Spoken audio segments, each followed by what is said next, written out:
get you back inside your head before the summer ends and spread a little love. Just for a little fun, I'll make you come back to me before the rise of every sun. Baby, it's meant to be, I know you got a man, but he don't understand. You're gonna be a heartbreaker. You're such a love taker. So just suck me in and you can toss me like a cigarette. 'Cause I just wanna be a bad habit, yeah.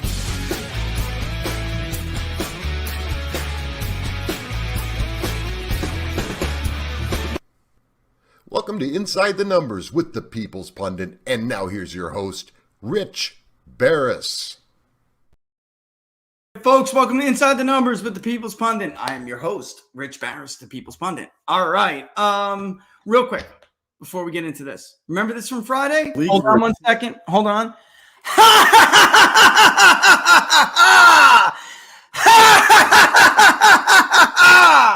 about that? Listen, they're making me like a nasty person, Daniel. I'm truly a really likable guy. It's just, I have never seen, I've been through attacks from Obama's people. I've been through attacks, but Obama's people weren't dirty. Like there are places that they were never willing to go because frankly, you're a piece of for going there. You know what I mean? Like you're not hurting me. You're just making yourself look like a self-righteous piece of trash.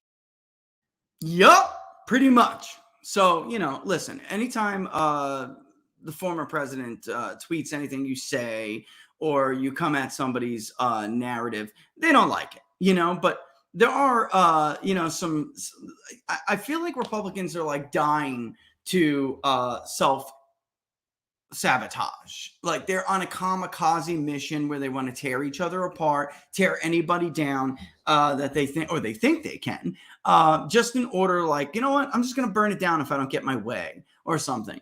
Look, this happens every 2 years, every 4 years, but I'll tell you what, you better watch those libels and pay your bills, losers. All right, pay your bills. All right, so I'll address this more in a little bit, but the fact is, I am ahead of these trends all the time. Everybody in this industry has polling misses. It's going to happen to everyone. It's a statistical certainty. But the overall record speaks for itself. All right? So 5 hours of dirty. Oh, by the way, my so-called friends. Oh, I won't participate in those attacks against you. You will if they cut you $1 million check, won't they? And what's the matter? You didn't have $35 to get the rest of the report? Why don't you ask Rupert Murdoch to give you $35 out of the $10 million he gave your boy? You couldn't pull the report? Anyway, watch those libels. Watch them. All right. Anyway, of course, I'm telling you the truth. All right. And I don't mind it, but there is something different this time where at the end of the day, this isn't about any particular pollster or their numbers. You just don't watch Democrats slice each other's throats like this and go to great lengths to destroy relationships and go to great lengths to smear people unless they have an R after their name. Then all bets are off. But even they have certain limitations where they won't go, like mocking somebody. You're like, well, nice. Look, the bottom line is I've seen plenty of people mock Hunter Biden's addiction as if that's like something to mock. You want to mock how he gets paid tens of millions of dollars from foreign entities that he has no real business advising because he has no expertise in it. That's one thing. But you look like a self-righteous dirtbag when you do it to the American people. That's how they see you.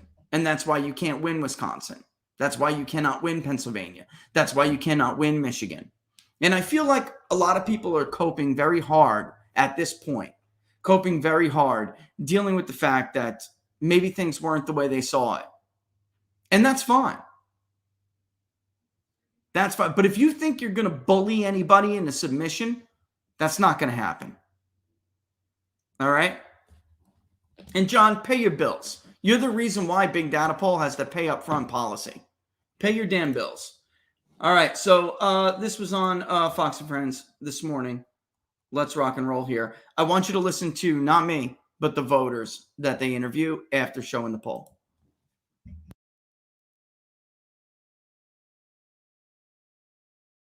President Trump leading President Biden. New polls revealing how 2024 is shaping up in the Rust Belt states, with former President Trump leading President Biden. Look at that, by 7 points in a hypothetical head-to-head matchup.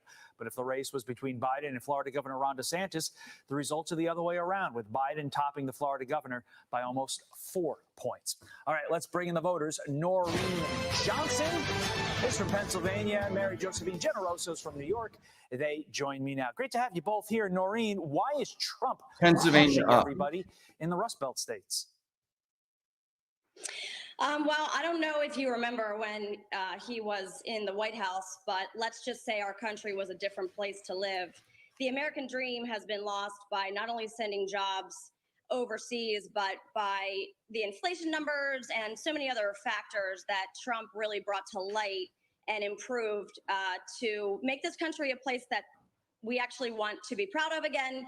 And there's just so many reasons why I think we're all yearning for better days.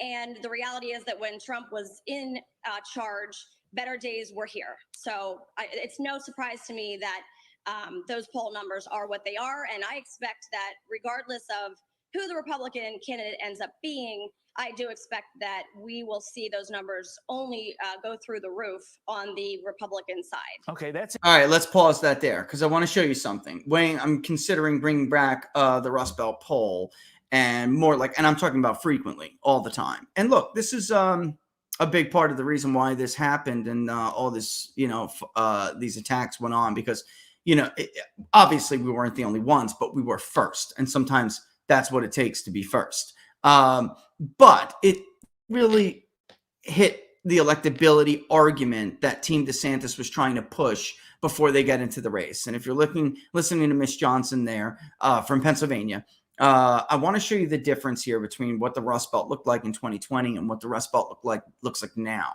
All right, that if we were to take those numbers, right, significant sample, if you take those numbers and apply them across the battleground states, Iowa is only about 7% of the Rust Belt polls designed, 6.5% roughly.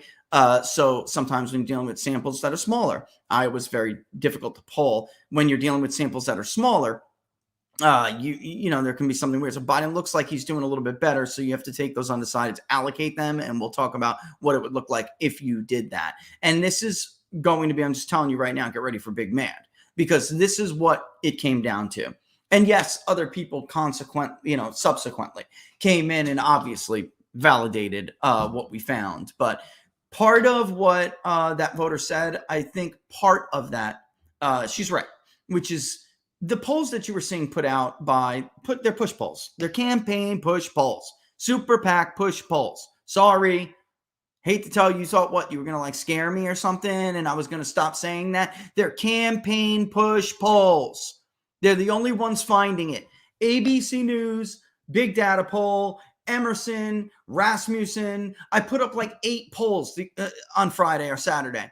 8 of us who have Trump right now as dominant as he is in these polls, but leading Biden, didn't have Donald Trump leading him in 2020. It's a different race. And sometimes when you heard a narrative, then you got to expect something like this to come out. This is what the Rust Belt poll looked like. And really, by the way, it's really the Rust Belt Mid-Atlantic, because Pennsylvania it is not, Rust Belt's one thing to call it. That's why we chose the Rust Belt instead of the Midwest, because the Midwest could be Missouri, Illinois, even Nebraska, folks. All right. We chose the Rust Belt because Pennsylvania, for instance, is actually the Northeast in our regional definitions, as well as, by the way, exit polls. Pennsylvania is the Northeast. It is not the Midwest. All right. That includes some rather big blue states like Illinois, and then also states that you wouldn't expect to be the Midwest, like Nebraska. The Rust Belt is different, from Minnesota down to Iowa, Wisconsin, over to Michigan, down to Ohio, and then east to Pennsylvania. Out of the 60 plus counties that Pennsylvania has.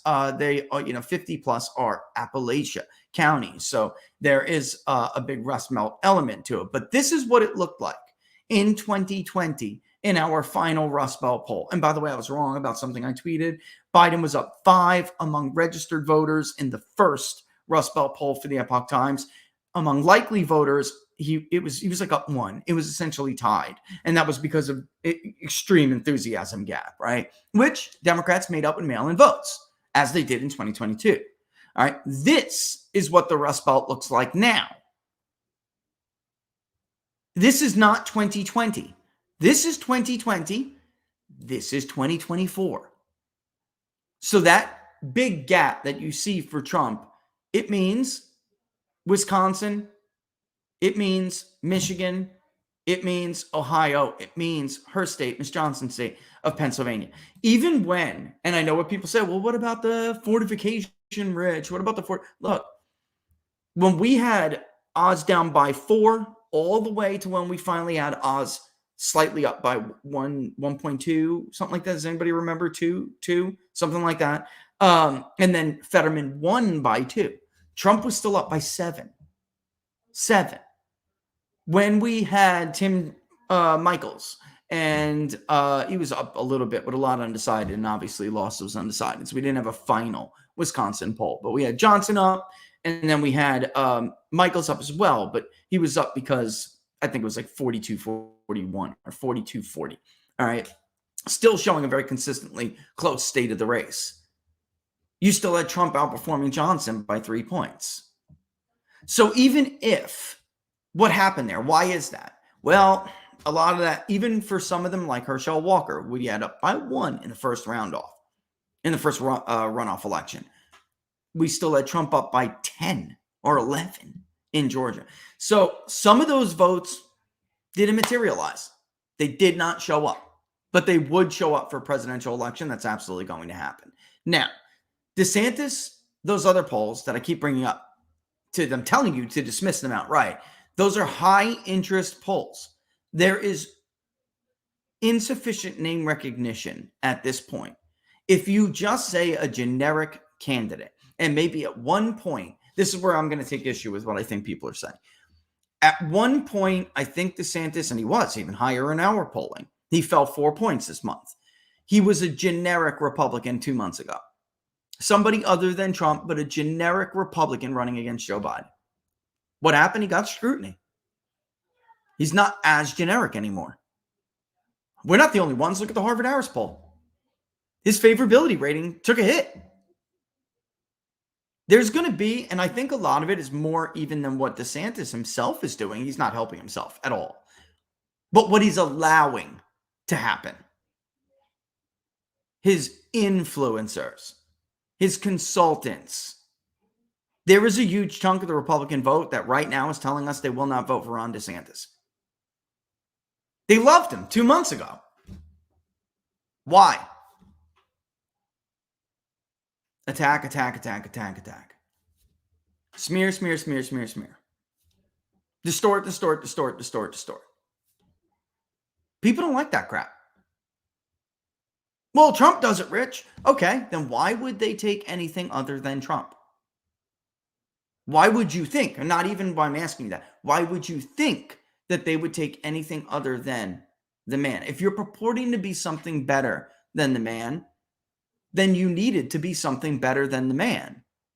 You couldn't be, this is the problem Marco Rubio ran into. Most of them did. Ted Cruz eventually did as well, but they were pretending to be better. Like, I'm better. I'm almost like a halfway Joe Biden argument. I'm a more decent Republican. I'm MAGA and I'm good policy without the a-hole. But then voters look at it and they're like, that's kind of not true, is it? And you can get mad at me all you want. But believe me, no matter how much you attack, I'm still going to poll and I'm still going to be ahead of everybody else. So this is going to happen over and over again. I'm just telling you right now what people are up against. This is going to happen over and over. I'm going to release a poll. You're going to go in denial. 2 days later, somebody else is going to back me up. A week later, it's going to be the trend. Trump will never get to 60. He'll never get to 60. That guy's such a grifter. That guy had a drug problem 15 years ago. This is going to keep hurting you. Just don't drink too much along the way. All right? So what I'm trying to explain, and let's listen to the voter from New York, which is not in the Rust Belt poll. But she says something I think is interesting. And by the way, don't these women look like the media? It's a group of voters. They brought in women, and you would think from everything we hear with the narrative, and there's a reason I'm saying that. I mean, I have been telling you for weeks and weeks that it is the female independent and female Republican primary voter who is fueling this surge from Donald Trump. And people didn't want to hear it. A lot of people didn't want to hear it. But it is what it is. It is the truth. And this is what we hear all the time. These women are very indicative of an independent suburban woman that we talk to now when we pit Joe Biden against Donald Trump again. When we talk to Republican women, obviously, if they're much more conservative Republican women, it's much more, how could I say this? They're more on the train, right? Is that the good way to put it? They're more on the train, but these women I find to be very practical. And this is what 2016 sounded like to me. This is what these was, I just can't believe you would vote for somebody like this. And you heard Miss Johnson just flatly say right there, do you remember what it was like under Donald Trump compared to what it's like now? That's really what it comes down to. And that's what Trump has, I think, what part of the reason why his numbers are better than DeSantis's beyond name recognition, beyond the fact that the base likes him more. What he has that no other candidate has, and that any other pollster should be acknowledging is obviously true. Any other pundit should be acknowledging is obviously true. He has a record. Well, what about his attitude? What about it? It's interesting because, as I mentioned, when DeSantis is the nominee, he loses to Biden by about 5 points. So, Mary Josephine, why? Why, if people are so hungry for change, isn't DeSantis right now, I should say, before he's declared, why isn't he cracking through that same threshold that Trump is? I'm not quite sure. I think Trump actually just, as a candidate in 2016, he just spoke to the people. He resonated, whether you liked him or, didn't like him, he had something to say for the country to really bring us forward. And I think the reason why DeSantis perhaps doesn't have those numbers right now is maybe he doesn't have the same charisma. I'm not sure. But anything next to Joe Biden is a win for the Republicans. And to follow up, Mary. And, not to cut her off there, but anything for, that I do think that there's obviously something, that basically is going to be heard. I mean, we hear it as pollsters, if there are certain independents that are just so turned off now from Joe Biden. This is what I'm trying to tell you is the shine is off Joe Biden. In 2020, which everyone is trying to compare this election to, no election is like another election. You can make some comparisons, and it rarely ever happens to be the case that back-to-back elections are the same. One's a change election, one's a disruptor election, one's a hope and change election, one's a save our values election. The other one is a reinstitute integrity in the White House election. Joe Biden had a shine, for better or worse, for right or wrong, whether it was true or not. Republicans did not do a good job getting rid of the shine that the Democrats and the media, basically buffed onto Joe Biden. Anyone who knows his 4-decade-long career knows that that was not the real Joe Biden, but he was just a vice president. And then like a relatively insignificant senator. He was the head of the Judiciary Committee, at one time during the, most famously, obviously, during the nomination hearing, confirmation hearing for Justice Clarence Thomas. But people around the world are normies. People around the country are normies. They're not political junkies. So they didn't know Joe Biden like a political junkie would know Joe Biden. And I think a lot of people just don't seem to understand this. Look at the Harvard-Harris poll now. Joe Biden is negative routinely. We don't always ask favorability, but Joe Biden is routinely -10, -13. We have him routinely around -8 to -14. He bobbles in between that. Trump's his image, like other former presidents, has rebounded. But the truth is, people like Mary Josephine Generoso, who are talking right now, she's not saying I was like, and she talked to me personally, talked to voters personally. She's not saying I liked him as a character. Biden had this argument, this decency argument that won a lot of voters over, that obviously could have been, Trump supporters, not hardcore, but could have been. But they gave Biden a chance. It's like, you know what? I'm tired of the boat rocking. Decency, decency, decency. Remember this? We talked about this ad nauseum. The decency shine is gone. It's gone. I just want to hear this follow up, and then we'll get back to more of the actual numbers. Josephine, as for issues, it's no surprise everybody's focused on our wallets. A recent Fox News poll shows that the economy and inflation are the two most important issues facing the country. So, Mary Josephine, when you talk to your fellow voters, do you get the sense that Biden's economy could cost him re-election? Biden's economy is definitely going to cost him the election. This is the worst that I can remember since the 70s. I remember being a young girl, being on gas lines with my father.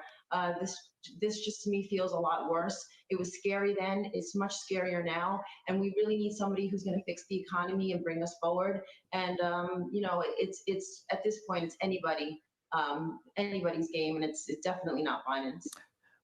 Well, there you have it. So, the bottom line is that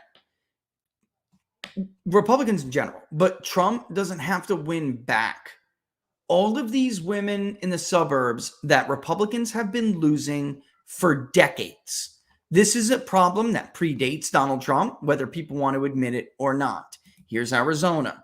We've looked at this chart before. The same, if you look at Georgia, you will see the same. The truth is, the economies of these states have changed over time. And over time, well, before Donald Trump, you can see, and 2010 is a blip because 2010 had 30% turnout, okay? But even during when John McCain, was in John McCain was the nominee, you can see that the share overall was 10 points, 11 points, so I think it was actually 12, but when Trump got on the ballot in 2020, it actually ticked higher a little bit. And that is overall the major problem that's going to be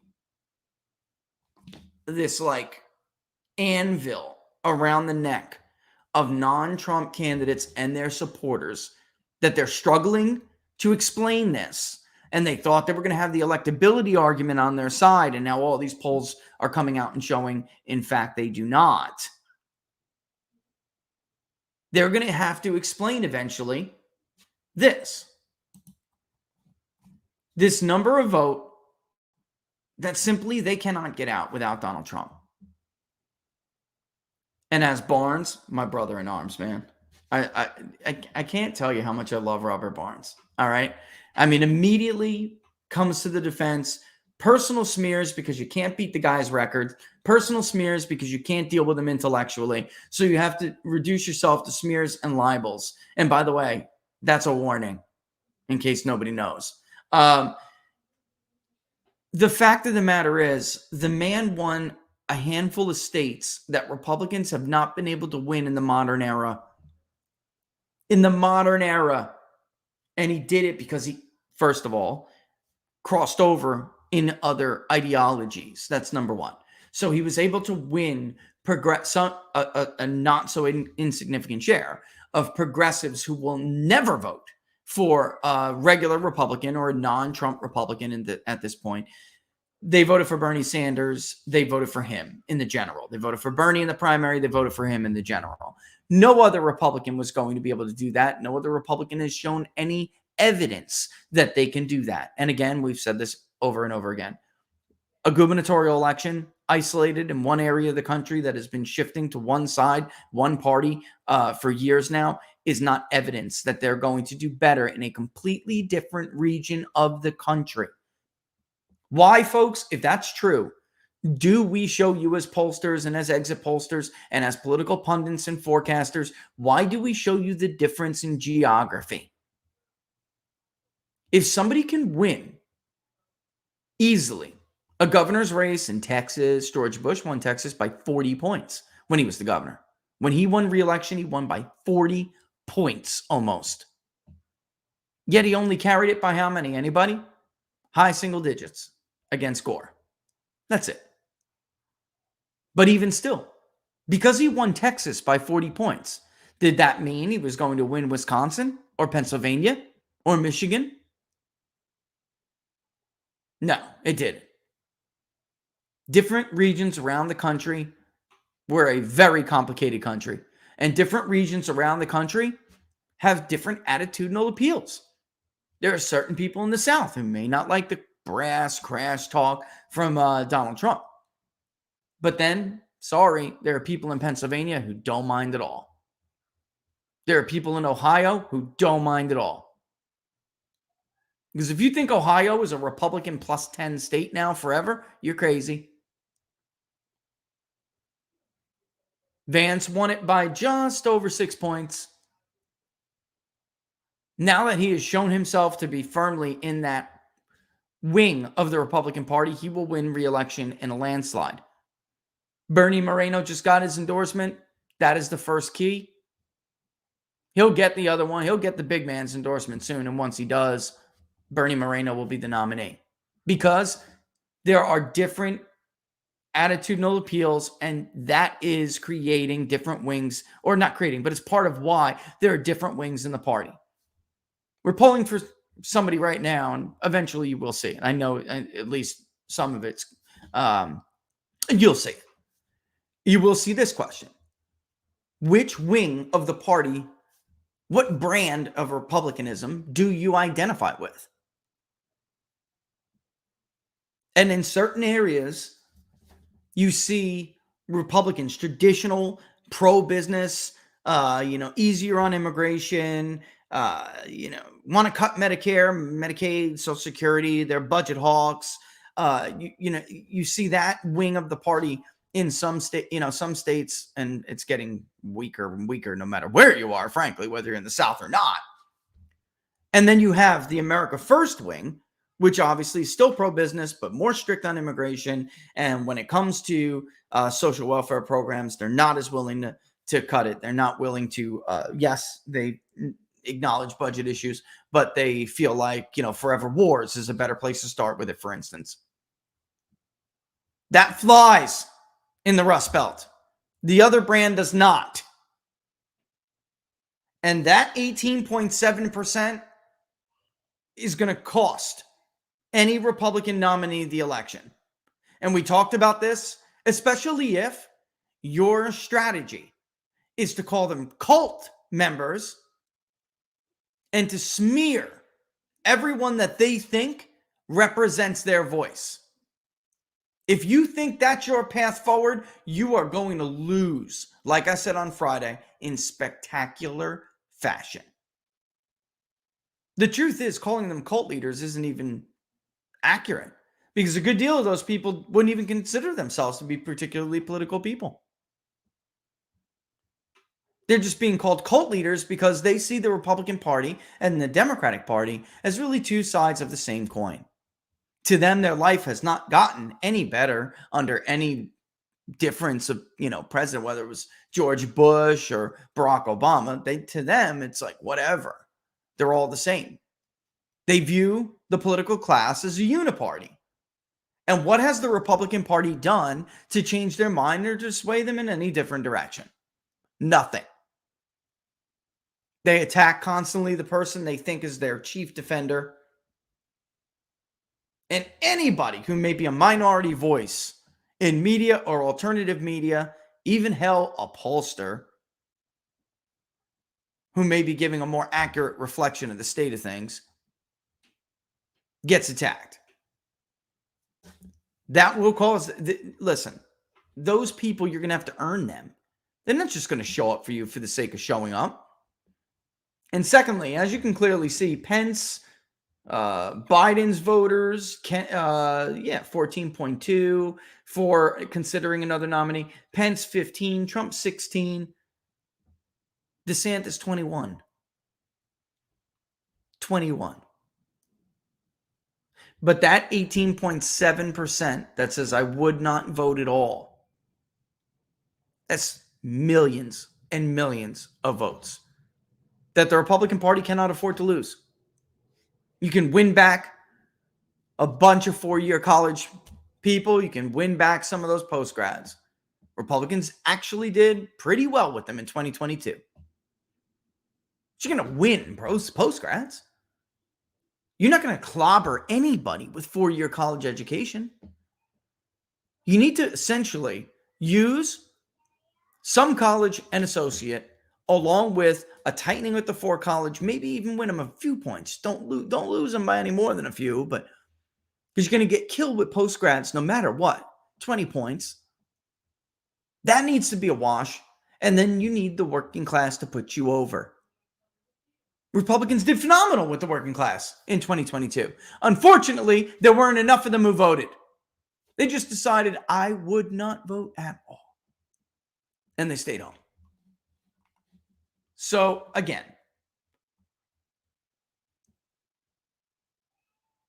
I mean, I'm not going to do like a face rubbing thing. But again, like this idea, and this is what Barnes was saying on Twitter, like, why on earth would you be surprised by that result? It's almost like you haven't been paying attention. It's almost like you have not been here for all these years. And the other arguments, you're surprised because the other arguments that you were thinking about were based on flawed assumptions. Gubernatorial elections are not evidence of a strong national candidate or of strength in other regions. There's no different than Nate Silver making that argument when he argued that Kamala Harris would do great in the Rust Belt. And we debated that here. And of course, that's not true because how is Kamala Harris doing in the Rust Belt against Donald Trump? She's getting killed. He's killing her. Winning an election in a state that's been shifting that way is not evidence of strength. That's one of the bogus assumptions. The second one is that a man who won the election is somehow unelectable. A man who won but then lost one, so he's 1 for 1, is somehow unelectable. And by the way, he only lost and won those elections by narrow votes. Being fair to Hillary Clinton, he clobbered her in the Electoral College, and Joe Biden won it, the Electoral College, easily too. But we're talking about 30 to 45,000 votes in any given election. To argue that somebody who wins or loses by that margin, when, by the way, nobody else even got that close, to argue that person is unelectable is either completely blind, simpleton-like, or you're just lying. You're just lying to people, or you're not smart enough to realize how stupid that sounds. When you have, in a national poll, 12% of Biden voters saying, I would vote for Donald Trump this time. All right. Sounding a lot like those women we were just showing being interviewed on Fox News. And then you have less than 2% of Trump voters. Even if we were, let's be kind to Trump and say, let's say it's 12, right? But we have to factor in they roughly got the same votes. 2% of Trump's vote is not the same as 2% of Biden's vote because technically speaking, Biden got more. And I'm just saying, or technically, officially, so don't get mad at me, Trumpers. All right. It's less. So the 8 to 12% of Biden's, I'm trying to explain to you because of proportionality, is even bigger than it sounds. It's even more significant, I should say, than it sounds. Because you can't just take 12% and say, well, Trump would lose 2. So 10%, it's a wash at 10. No, it's not. It's still a net gain more than 10% for Donald Trump because 2% of Trump's 74 million, 75 million is not the same as 2% of Joe Biden's 81 million. You're talking about a swing of over 8 million voters in an election that is won and lost by 30 to 45,000 votes. It is simply just not intellectually sophisticated enough to be in this business. I don't know what to tell you. It's not. It's probably why you're reduced to personal attacks all the time, because you really just don't know where to go from here. Shouldn't have put yourself in that position. Shouldn't have peg-holed yourself. And that's what you did. You like, I'm going to fit myself in this little thing, and I'm going to ride that the whole way. Well, what happens if you suddenly realize it's not fitting? It's not fitting. It's a long way to go. The Republican nomination is going to get a lot bigger. The field is going to get a lot bigger this week. The field isn't getting bigger because I'm wrong. The field is getting bigger because I'm right. The article in Politico on Friday said it all. I wish it was there for us to read at the time. It would have been more relevant to read at the time. But Tim Scott announced today, Glenn Youngkin has been traveling all over the place talking to light DeSantis supporters and donors, basically saying that, I think I'm ready to do what you thought he could, but he can't. Chris Sununu is thinking now, even though he said he would not run, he's thinking now of jumping into New Hampshire because he doesn't believe Ron DeSantis can beat Donald Trump. I told you this probably 6 months ago, maybe more. In 2016, they had this plan, vote for whoever, John Kasich, because he's from Ohio, Marco Rubio, because he's from Florida. They wanted Jeb to be like the South Carolina candidate because, even before Florida, because his brother, they thought, was so liked in South Carolina. And if they could just get George W. Bush out to South Carolina, they could stop Trump there. He took every delegate. He steamrolled Jeb. So I told you they weren't in 16 as organized as they are now. And they're going to try to do this strategy. It's the Romney strategy. He outlined it at the University of Utah. Or no, what was the name of that? It was it was a university in Utah. I can't remember exactly what it is. Laura's plopping in and out. Oh, by the way, I'm speaking with, I'll be on Sean Parnell's show later this week, and I'm really looking forward to it. So don't miss out on it. I just remind me to tell people, Laura, when that's going to air. And he went to the microphone and he said, vote for whomever is that home state, that native state candidate. And that's how we're going to stop Trump. It didn't work. They weren't strong enough. They weren't organized enough. And it was too late. This time around, they have some plans that they have been organizing. One, I just aptly call it the California plan. I mean, I don't know why people get mad when I tell the public about plans they have.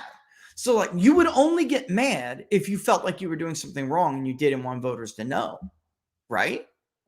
It's like a guilty conscience kind of thing. You're mad because I'm telling people something you don't want them to know, right? Obviously. So Chris Sununu was being pressured quite a bit. Look, you're a popular governor. Get in there, because if he beats DeSantis or whomever is the candidate at that point, if he beats him in Iowa, then if he heads to New Hampshire and wins New Hampshire again, which he's done twice, overwhelmingly, it was crowded in 2016. So taking like 35% of the vote was a huge win, But Chris Sununu is a popular governor, and they feel like if Chris Sununu gets in the race, they can. So far, there's no evidence to suggest that's possible. They can maybe stop and blunt his momentum in New Hampshire. There's no evidence to suggest that's possible. But then, hell, by the time we get down to South Carolina, maybe they can hurt him enough. And by that time, either Tim Scott or Nikki Haley could stop him. And months ago, I told you Nikki Haley's jumping in. Tim Scott's very close, but he's going to hold his cards tight to the vest until he sees what Nikki's doing. Nikki Haley collapsed in our polling, and Tim Scott immediately jumped in the race. You don't find that remotely coincidental? They want a hometown kid. They want a home field advantage. Obviously, Ron DeSantis, he's the governor of Florida. The mayor now of Miami is even thinking about getting into the race. The field is going to get much, much more crowded. Asa Hutchinson, I don't know what in Sam hell he's thinking. I mean, he couldn't even win his own home state against Trump. He's going to get killed. I mean, it's not even a question. Like some of these people, you could arguably see how they could put up a fight, although it's not happening right now. But somebody like Asa Hutchinson is just like, what? Why? Chris Christie is down 50 points in the state of New Jersey. Trump has a 52-point lead over Ron DeSantis in the state of New York. These aren't historically normal leads. And this is something, so I know they're more organized this time, but people have to understand these are not historically normal leads. And a crowded field is arguably better for Donald Trump. They're going to start fighting with each other, not just to Trump. And even when they do consolidate and just focus all their fire on Donald Trump, what's it going to look like to the voters? Haven't we been here before? Of course we have. It's going to look like the powers that be are lining up, unifying to stop this guy from being president again. Why is that? What possible motivation could they have to go through all this trouble to stop the former president? Oh, and there's another big failed assumption, which is that all the party has done is lose. There was an article in Politico on the flip side of this. It basically said Trump is a movement candidate. He's not a party leader in the traditional sense, as presidential historians have studied it. And that presidents, their main job is to grow the party. And that Trump is really growing a movement. He's not growing a party. What are you talking about? When Donald Trump is on the ticket, they got both times historic numbers of votes. They failed in 2018 and they failed in 2022 because without him, they can't deal with the Democratic turnout machine, especially in the modern era of mail-in voting. Without him on the ballot, they can't.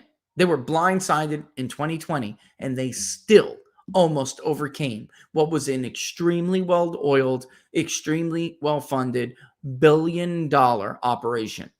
And they still almost did it. He is literally the first president in history to ever lose re-election while increasing his popular vote. It's never happened before. So people came to these conclusions based on flawed assumptions and failed analysis. And they're taking out their anger on people, boy. Better cope. Get some relaxation balls. You ever see those balls you put in your hand? Maybe those like poppers. You ever see those poppers?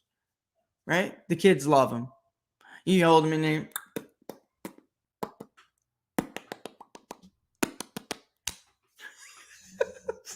I'm sorry. It's better to figure something out because this just doesn't have it. Just, this didn't have to happen. It just didn't. Jay, I want to get to your question about the inner cities. And Jonathan too. Amazing to me. And the endorsements, Tatone. The endorsements that DeSantis supporters and others, not just him, but DeSantis or non-Trump people like to point out that Trump's endorsees, didn't do well in 2022. Neither did Ron's. Why did it Ron? First of all, the power of a Trump endorsement is historic. Endorsements usually don't matter. Psephologists would have to go back and with a fine-tooth comb, little by little, to try to find out instances of when endorsements really had an impact. One of the biggest ones cited, the biggest example of the power of endorsements. Now, the party wins is a thesis that was written years ago, and it's about nominations. All right, so whether endorsements in presidential nominations matter. And by the way, according to the party wins, Trump already has this locked up. Historically, it's done. National elected and gubernatorial endorsements. Governors' offices, because they have infrastructure, and national elected senators, congressmen, stuff like that. State legislator endorsements, local endorsements don't carry weight in presidential elections. They do in governor's elections. The party wins, a cool book. You may agree or disagree with it, but it's definitely worth reading. It's a cool book. But they like to point out these endorsements, even Obama's endorsements failed miserably. In the midterms, they were horrible. In fact, if you were tied at all to Obama, you were eviscerated. Ask Jason Altmaier, very nice guy. But you could go back and there'd be a few you could point out. A Trump endorsement is like this historic phenomena. I've seen it erase deficits overnight. I've been on the ass end of them and watched my candidate go down the drain in 24 to 72 hours. I have. He killed my guy in the he killed my guy in the 2018. Laura's screaming we were winning, Trump, and we were. But Kevin, McCarthy, they were trying to make nicey nice, and he endorsed Cox in the governor's race in California, and we went down in a blaze of glory. But we were winning. We were like just under Gavin Newsom, who was not doing well. Antonio Villaraigosa was dragging down some of his support, so we were just about to skate right through. And he murdered us with a tweet. In one tweet, he knocked us right out. By the way,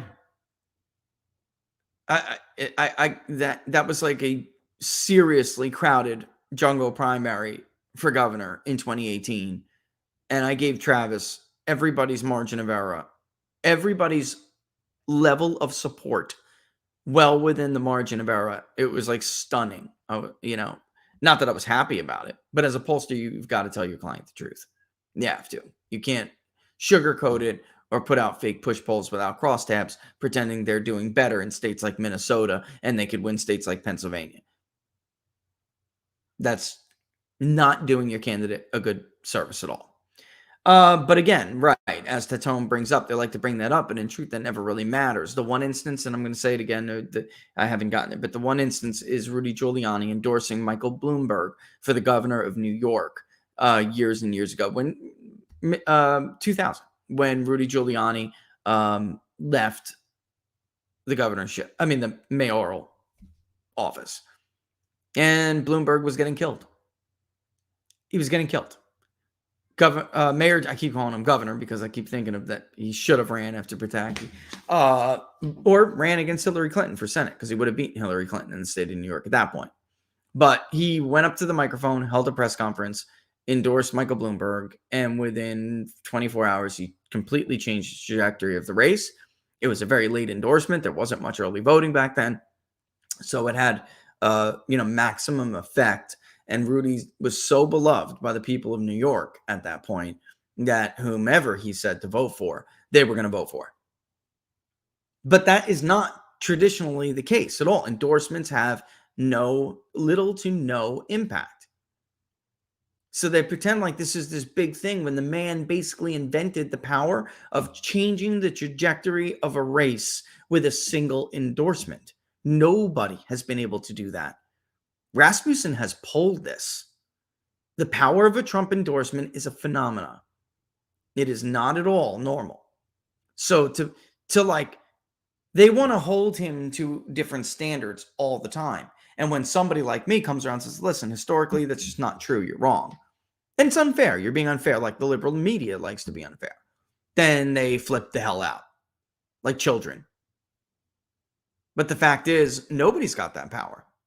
And then they'll use it to make excuses, like Kelly Craft just got that endorsement on Monday. Well, if Trump just endorsed Cameron on Monday, he would have sent Cameron to the moon by Tuesday. So I don't know what that means. I watched him take Rick Sancone's race from a double-digit deficit to a race he barely lost. Saccone barely lost. He did it overnight. Overnight. It's not a power that any politician in our modern era has held. So you're absolutely right, Tony. It's a great and good for you to see that. Because remember my old professor, talk about you, Spangler. Remember my old professor I told you about last week. Be wary or beware inaccurate historical analogies. They're used all the time. Most of the time, it's fair to even say or assume that most of the time, these people even believe them themselves. So, Jonathan, how does the Rust Belt poll translate in Minnesota? And I'll take a break here in a second. But interestingly enough, Minnesota's stubbornly Democratic. It's a state that I have long argued that the right Republican can win. It's been very, very close for many cycles. And then all of a sudden it'll just be a total blowout. We're looking at, and this is why I'm debating whether or not I want to bring back the Rust Belt poll, which I may call the Rust Belt 6 poll, because there are other states you could think of. But the Rust Belt poll traditionally, as I designed it in 2020, was Iowa, Ohio, Michigan, Minnesota, Pennsylvania, Wisconsin. All right. Minnesota was routinely Joe Biden's best state. Routinely. And Ohio was routinely Trump's best state, although Iowa was always pretty close. If you look in the Rust Belt poll right now, what you'll see is that Minnesota, Joe Biden is still at 53.3% of the projected vote share. That's big. It's big. It's also got one of the larger third-party votes. How big is that, by the way? I'll just say, even if Trump consolidated the undecided, he'd have to change minds. And again, it's possible, and it's sample sizes, but we're not talking about an easy task. And he would have to really work for it. I think what had happened is that his old campaign manager kind of lost his mind. And I'm not going to make fun of the guy for it. Apparently, he was suffering with depression and drug use. And, you don't kick a man when he's down, or even if he's up right now. You don't kick him for being down and being what every man is, which is flawed and fallible. But what the practical end of that is that Brad believed that he could do this two ways. Number one, he could add to that whiter Rust Belt coalition, and then he can also try to make a play for some of the more Hispanic heavy states like Nevada and Colorado. But he also believed in New Mexico, which I thought was nuts. But Nevada, for sure. Minnesota, you got to work for it. And the reason why I think this is possible is because there are a lot of Democrats, and have been, who, if it's the right kind of Republican candidate, right? A Ronald Reagan, a Donald Trump, he can get it close. But after Brad left the campaign, they abandoned Minnesota. And anyone who was in Minnesota or is politically active in Minnesota, both on the right and the left, you can testify to what I'm saying is true if you're really active. Before COVID, a year before the election, Minnesota Democrats, which are not part of the Democratic Party, it's a little bit weird. They maintain their separate entity, which helps them. They were scared. They saw the investments that Trump had made. It was close. And even polls that showed Biden or other Democrats up, they didn't believe, because when Hillary Clinton went into Minnesota, she was up by 12 to 15 points. One poll was 16 points, Clinton plus 16.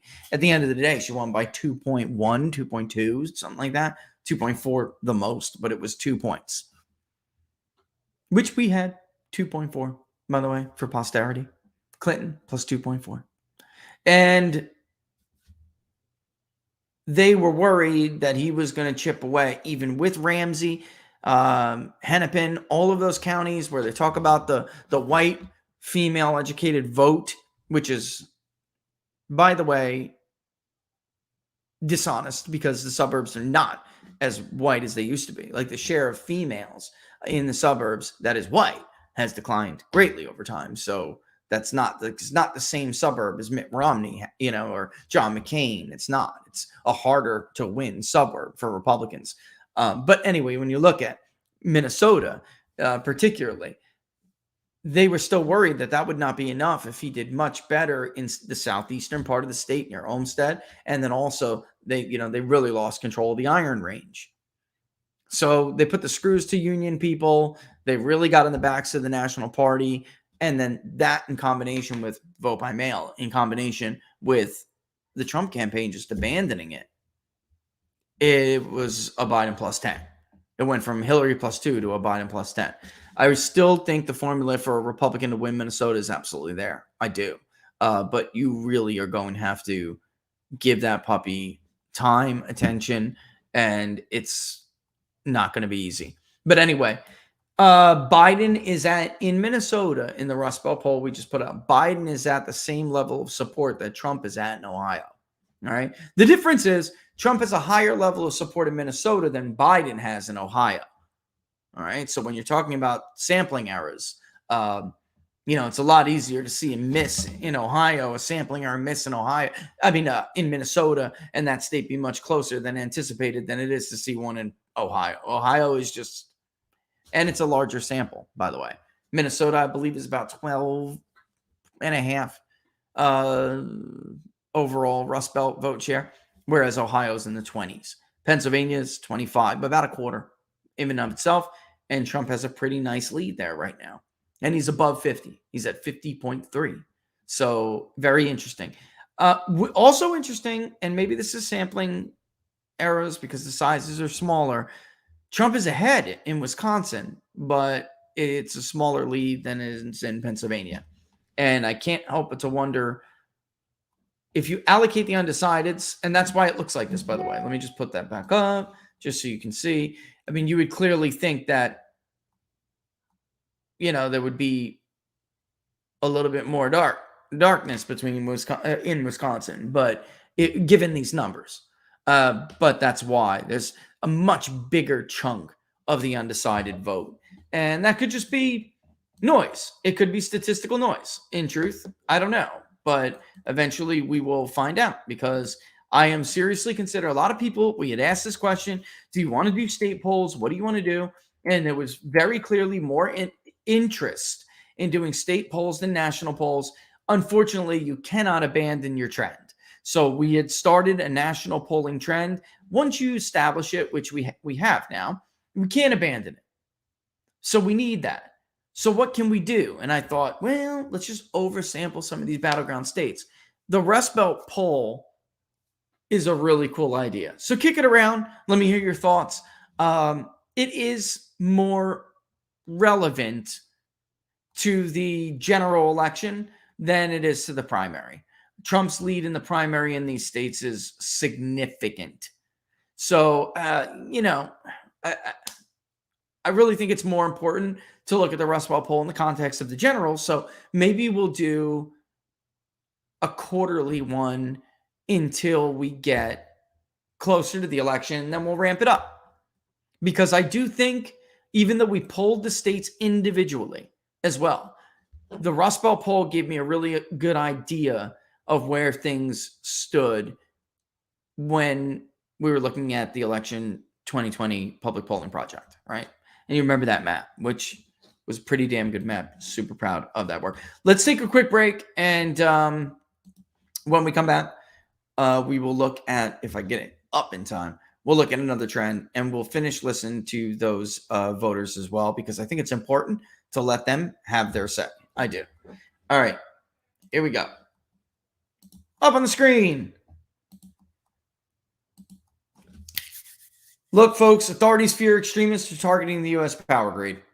That's according to Time magazine, not Breitbart News or the People's Pundit. If just 9 key substations were to go down, it would knock out power across the country for up to 18 months. Your life, not my life, but most people's lives would be frozen in time the moment the power went out. And that's why you need a solar generator.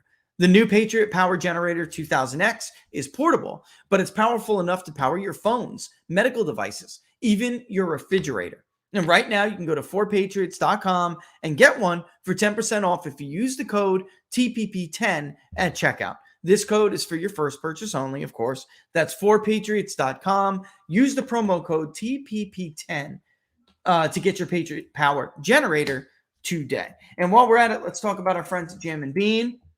Super. I got a lot of feedback from you guys, and I got some feedback from them. Super happy that you guys are enjoying the coffee, and you are definitely signing up at Jam and Bean. I finally got my maple syrup, and I will be trying it very soon, but I haven't had a chance to do it yet.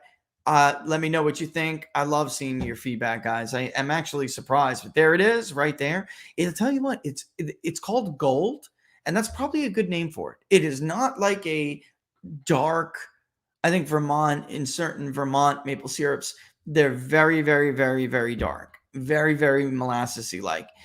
Personally, I like all different kinds of syrups, so I'm dying to try this Amasa Gold. It is tapped right there in the state of Michigan. And I'm super, super stoked. But our folks at Jam and Bean right now have a great deal for you.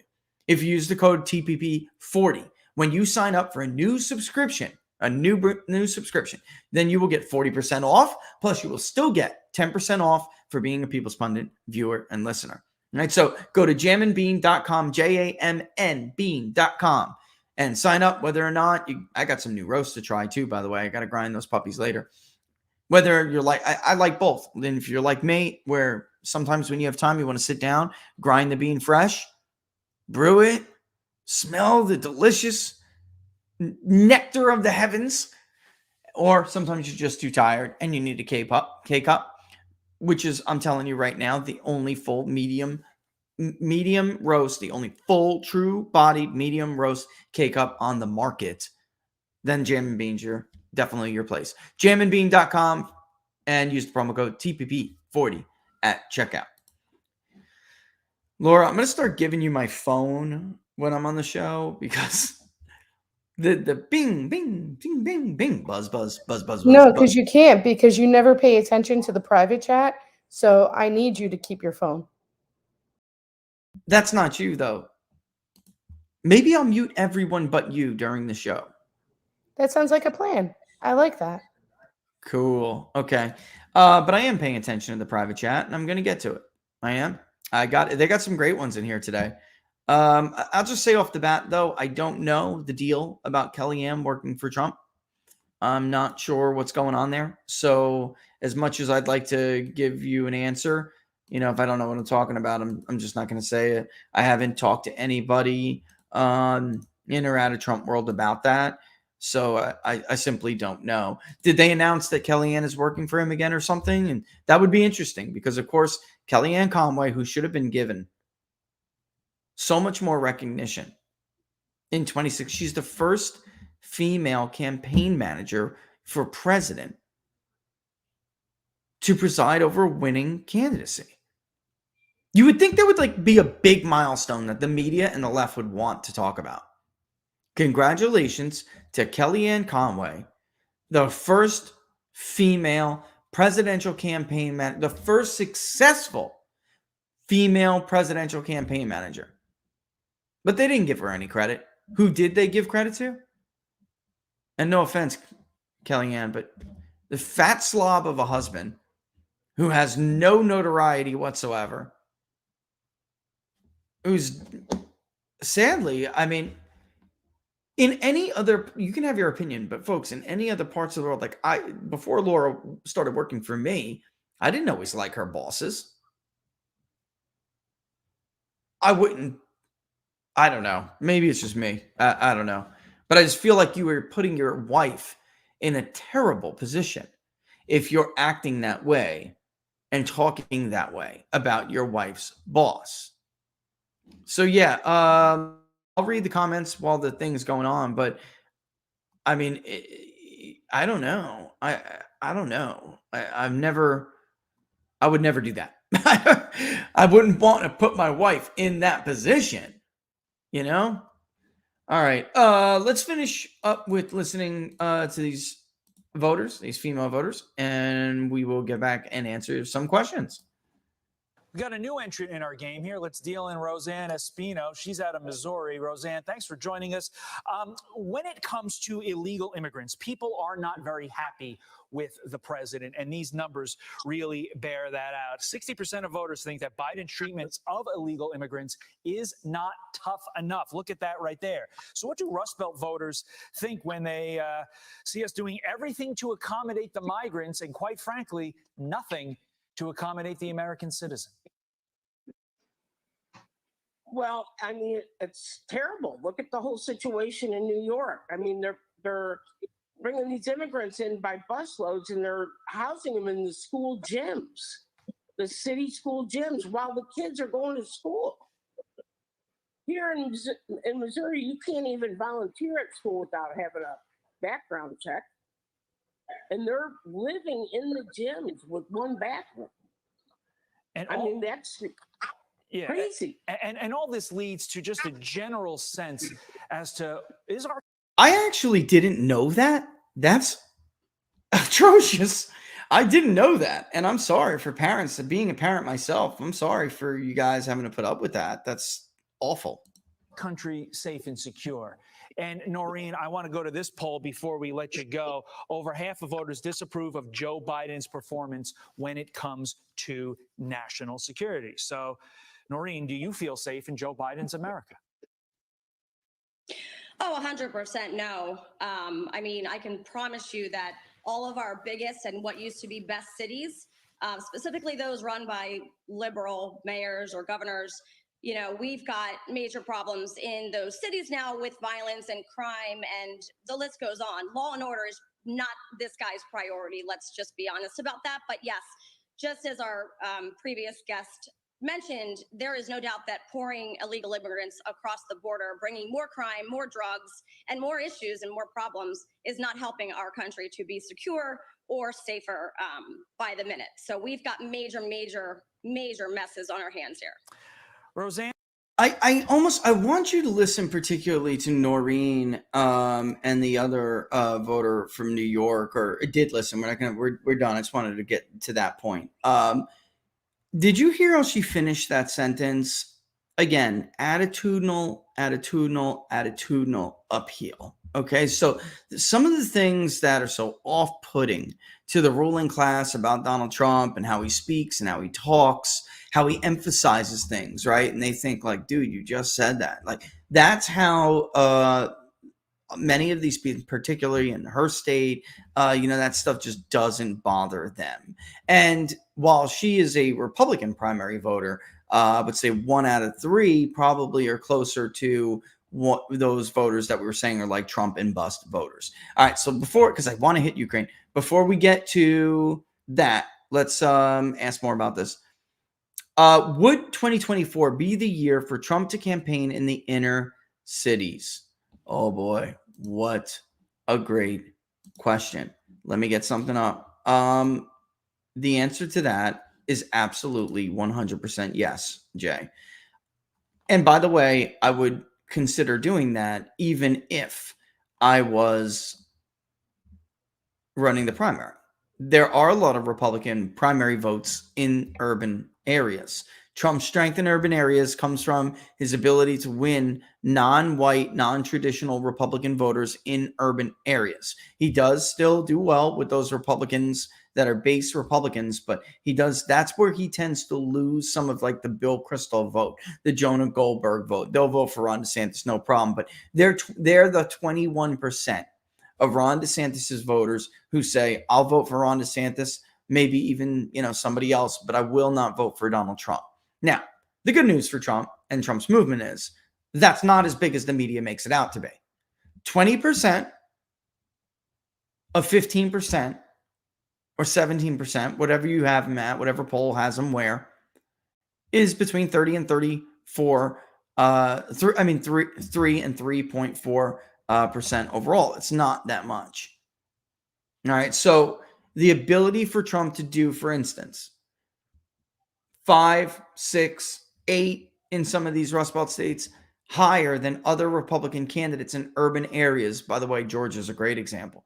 Walker got creamed in Fulton County, yet Trump got set. He outperformed Walker in Fulton County by 7 points in 2020 alone, and he looks stronger in the polling. He was even more than 7 in the polling when we did both. Look at an area like Clark County, Jay. That is most definitely considered urban. Vegas, Laxalt was performing very strong there. Lombardo performing very strong there. 2 points better than Laxalt. Very strong. Trump was doing 5, 6 points better than them. And that's why. So he has a bit of a secret weapon in the primary.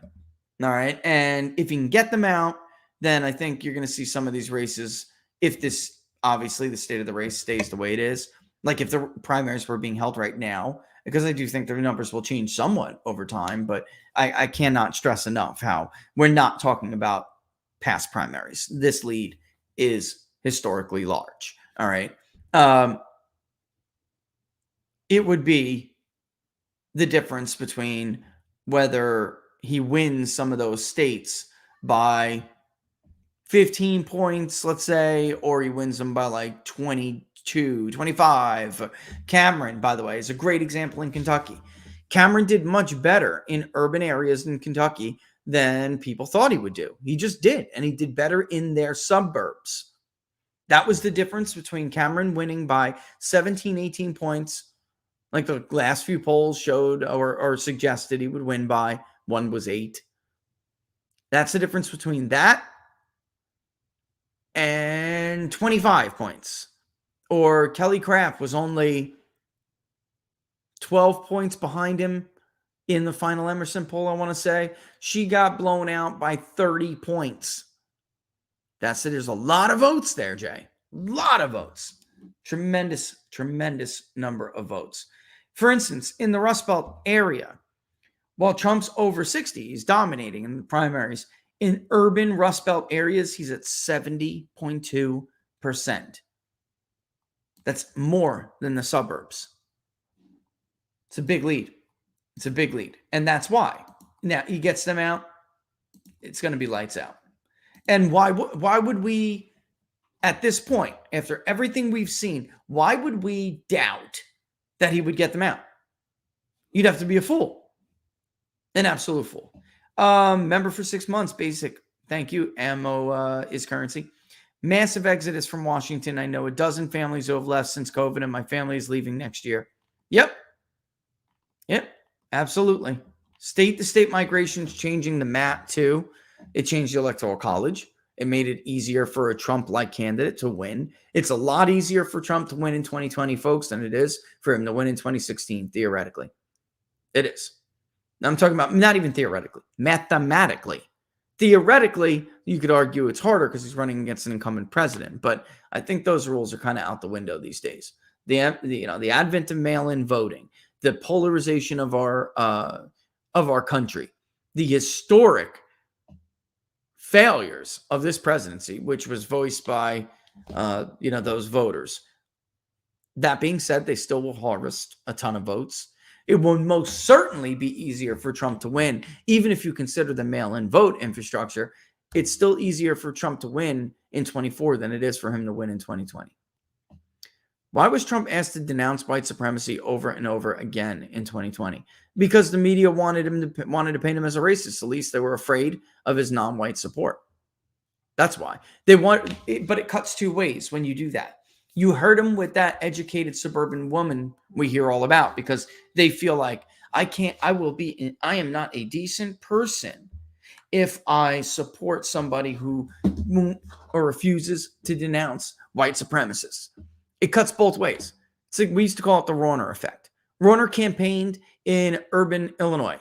He campaigned in Chicago. He went after a whole sorts of non-white communities in Chicago. Got the endorsement of Reverend Meeks, super church there. Big deal. And it did help him in the urban areas of Chicago. He did very well compared to a Republican, but that's actually not the biggest swing. The biggest swing was in the white suburbs in nearby Chicago. So it had like this two-part effect. So if you paint somebody as, it's like, oh, he's a white supremacist, election denier, blah, blah, blah, blah. You're afraid of his non-white appeal. But you're also hoping that those white guilt voters in the suburbs are turned off. Right, Joel. Trump needs to be shown Kevin Samuels, rest in peace, so he can see the divide in the black community between black men and black women and see how ripe the men are for picking. I got to tell you, Joel, I think it's so hard to see the increase in support with black women that Trump has. Not all Republicans. We're asking all Republicans. The truth is, they're not doing as well as him. In the Rust Belt, Trump is taking 22% of the black vote. DeSantis is taking 8. So he's starting that. He is. I do think, however, and that goes hand in hand with the urban question, even though a lot of these non-white voters are not in the urban areas. They're not. They're in the suburbs, and some of them are rural too. But the opportunity there among men, I can see clear as day in the polling. Women is much harder. Younger, obviously easier, under 45. But I missed it in 2020. According to the consensus of exit polls, Trump doubled his support among black females as well. So I didn't see that coming. I did see men, but absolutely younger men. And I think part of that is celebrity. He has a celebrity. Did you see him at UFC? Did you see that? No other Republican can boss it out like that in pop culture. They just can't. They'll look, imagine it in your head right now. Go. Swap him out for Ron DeSantis. Go. Swap him out for Nikki Haley. Go. You got it? Swamp him out for Mike Pence. Right next to Dana White. Go ahead. Go. How do you think Nikki Haley would handle those rappers? Come on. I think Tim Scott, by the way, I mean, what does it matter? I mean, I really don't think race has a damn thing to do with it. Of course, black voters had a great sense of pride in Barack Obama being the first black president, without a doubt. Without a doubt. But as we've seen, it doesn't always translate. It's more about a party infrastructure, isn't it? You got to break that party somehow. How do you do that? Again, attitudinal appeal, celebrity, and the younger generations. You got to target the correct generations for this. Tim Scott was giving a good speech today in Charlotte. He was, or Charleston, excuse me. It just he can be charismatic, but he was forcing energy. It felt forced. And then his microphone went out. I'm not mocking him for it. It just shows you your team couldn't get the mic was off for 5 minutes. Some ridiculous amount. Does anybody know? Was anybody else watching? Eventually, I mean, I had to get ready for the show, so I couldn't like monitor how long it was, but Laura's like, it's still out. Because I actually looked, I'm like, what's going on? Why'd the rally stop? I couldn't hear it in the other room. Why'd the announcement stop? She's like, his mic is down. She's laughing in the other room. I can hear her. But guys, you want to run a country. You can't get the microphone to work at a rally? Your campaign event, your announcement event? It's not a good look. Milan, what issues should Trump play on to get over the 50% mark in the general in the vital Rust Belt and Sun Belt states? You know, I think that remains to be seen. We always immediately go to the economy. But it's funny, in the book club, Elon, yesterday, one of the members has a political science degree and has a lot of intelligent sharing during the book club. And I asked him because his opinion, I was curious to see what his opinion is. I wonder if I could show you this for a second. All right. For 2 weeks over, listen to this. Philip, I'm going to wait. I have transcripts. I'm going to read them to you. All right. I feel like his response was a good response to my question about what could be moving this race now again. Because polling some congressional districts that we're polling now, you would think if you're going to beat Trump, you got to beat him in these districts, right? And I'm seeing in the districts what I'm seeing nationally, which is 2 weeks, state of the race was pretty stagnant. Trump between 58 to 62. DeSantis between 16 and 18. Pretty stagnant nationally. In certain areas where I would expect DeSantis to do better, DeSantis was doing between 25 to 28, with Trump about 50, and this is like more moderate areas. So you're thinking if you're going to beat Trump, you're going to beat him here. And then something happened. And then nationally, it became Trump like 62 to 63 and DeSantis like 14 to 16, maybe 17, maybe. And in like the district I'm looking at right now, it went from Trump, 48 to 50 to 50 to 54, and DeSantis from 25 to 28 to 20 to 23. Highly educated area, by the way. Highly educated, moderate, so supposedly a ton of moderate, urban, moderate Republicans. And his thing was that it was culture. Because I had said on Friday, and I had brought it up again on Sunday, the Durham report may be. But truth is, it's across the board. Because he said that, and then later at nighttime I'm reviewing some of the poll results, and the truth is, it wasn't just the primary. It was everywhere. Now, DeSantis is pitting himself as a culture warrior, and he fought with Disney over it and everything. Why isn't that working with him? And I think it just comes down to there's distrust with DeSantis that there is not with Trump. There's a distrust. They're not really sure who he is. They're not sure these fights are authentic. They're not sure they're even as effective as that he's claiming them to be. Is Disney really a win? They outmaneuvered him, folks. I mean, let's be real. They did. They did, Laura. They did. Are they going to have what they had before? No, but they're going to maintain their dominance. It's not the victory that he declared. It's not. So he had said that it was a general sense that we're losing sanity in the culture and that you're literally under assault if you, and you don't feel like you're a bigot. You don't feel like you're, that you are under attack. And the guy who knows, or the guy not even who knows, the guy that you know, whether you like him or not, will stand between you and those attackers is Donald Trump. And I'm telling you, listen, here we go. And by the way, these aren't going to be reflecting in the polls because so many of these people, and I was telling somebody about it this morning when we were reviewing the results, the initial results before I weight them, the numbers aren't even going to reflect the true state because the percentage of people who were abandoning the survey, they were like starting off, they will talk about it. I can see the initial prompt. Hey, this one's I'm not going to read the person's name, the agent's name, but so-and-so with big data poll, we're conducting a poll in the 2024 elections. And it changes a little bit each time. Interviews take a few short minutes to complete and all the responses are confidential. Blah, blah, blah, blah, blah. And Philip from, should I say from? That may give away where the poll is coming from. But it is a urban area. Well, I'll give it away if I say that. Okay. Bottom line. I'm voting Trump or not voting at all. If you write that down, that's fine. But I'm not really up for taking the survey. That, and there were some that said DeSantis. I'm voting for DeSantis and hung up. I will say it's probably 50-75-1. There are just a ton of people who are just like, that's it. I'm voting for Trump, and I'm willing to tell you that, but I don't want to take the poll.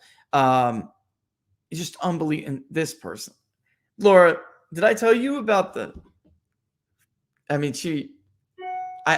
so like the interviewer could blush. Did I tell you because they say big data poll, and she was like, Americans are funny. I didn't tell you this. You weren't back in time. So I'm not going to say who the agent is, but you get introduced so-and-so from big data poll. And this woman, I'll show you the transcript. She's like, oh, I love your big poll. And I'm like, oh my. Wow. I feel bad for her. Oh, so funny. So funny. And no, she was talking about me. That was how she responded. It's just people are. And I understood what she meant in the context, but it's like, when you say certain words and you're like, yeah, should have rethought that sentence. Yep. So many Hispanics. Some of this, the approve or disapprove, you have to redirect people, especially live. You have to redirect people to simply answer what you're saying. Right. So you could say, like, do you approve or disapprove of the job Joe Biden is doing? And somebody like Roberto will say, I hate Joe Biden. And you're like, oh, my God. And I just want to look them up here because there are some details I can see about you, Roberto. You are 34 years old. 34 years old. I don't know. Maybe yours is. Refresh it, Laura. There's nothing I did. I didn't do anything.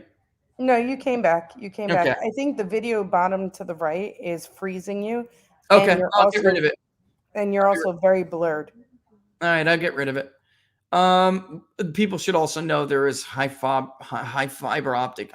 speed fiber optic network going in, and a storm is also brewing. So. and they did tell us that it will impact. Everything's hardwired, but there's nothing I can do about it.